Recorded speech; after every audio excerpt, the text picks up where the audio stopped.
আসসালামু আলাইকুম। চলে আসলাম আরও একটি ব্লগ নিয়ে আপনাদের সামনে। আর আজকে যে জায়গাটিতে আছি সেটা হইতেছে মুন্সিগঞ্জের রাস্তায়।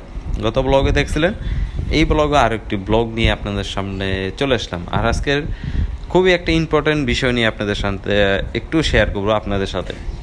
তো আমরা অনেক সময় বাইক রাইড করি। বাইক রাইড করার ক্ষেত্রে আমরা একটা জিনিস হয়তো খেয়াল করি না, সেটা হইতেছে আমরা যদি বাইক রোদে রাখি, মানে অনেকটা যদি রোদে রাখি বাইকের অবস্থা কী হয়।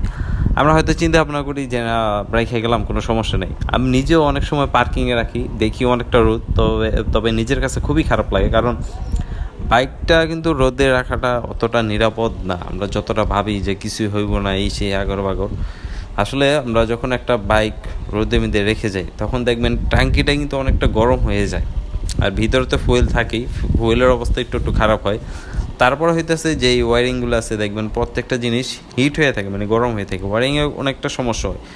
আমি যতটুকু দেখলাম, মানে একটা পোস্টে দেখলাম, অনেক সময় দেখা গেছে বাইকের মাইলেজটাও নাকি অনেকটা কম পাওয়া যায় যদি বাইক রোদে রাখি। তো এই ক্ষেত্রে আমাদের মানে করণীয় কী?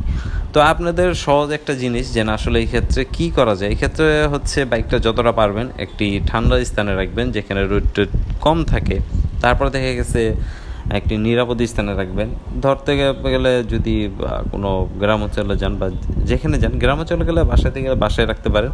আর রাস্তাঘাটে সবসময় গাছের নিচে রাখবেন। আর যদি পার্কিংয়ে রাখেন কোনো জায়গায়, বিশেষ করে নিউ মার্কেটে দেখবেন বেশিরভাগ বাইকগুলো রাস্তার পাশে পার্কিং থাকে, তবে ওই জায়গা থেকে না রাখাটাই ভালো। এখানে আরও অনেক পার্কিংয়ের জায়গা আছে, যেমন মাল্টিপ্লান, সুবাস্ত, ওইদিকে ভিতরে রাখতে পারবেন। এইদিকে থেকে আপনার বাইকটা সেভে থাকলো, আর রোদ থেকেও অনেকটা বাইকটা হেফাজতে থাকলো, মানে সেভে থাকলো।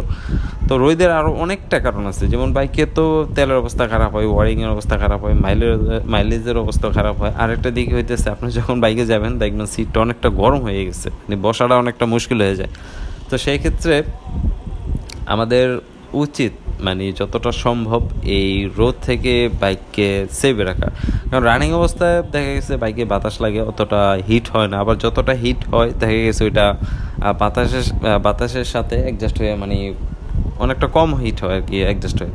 তো সেই ক্ষেত্রে যতটা সম্ভব আমি যেটা বললাম, আপনাদের বাইকটা রোদ থেকে অনেকটা সেভে রাখার চেষ্টা করবেন। আসলে আমি প্রত্যেকটা ব্লগে কিছু না কিছু আপনাদের সাথে শেয়ার করার চেষ্টা করি। আর এই জিনিসগুলো আমি নিজে দেখি, রিসার্চ করি, মানে রিসার্চ বলতে গিয়ে কোনো একটা পোস্টের মাধ্যমে দেখতে পাই বা কারো ভিডিও থেকে দেখে তারপর এটার উপরে আমি একটা মানে নিজে রিসার্চ চালাই যে আসলে রিসার্চে কী আসে না আসে।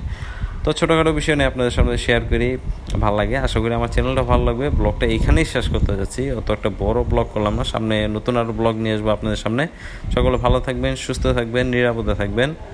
দেখা হচ্ছে আপনার সাথে পরবর্তী যে কোনো নতুন ব্লগে। আল্লাহ হাফেজ।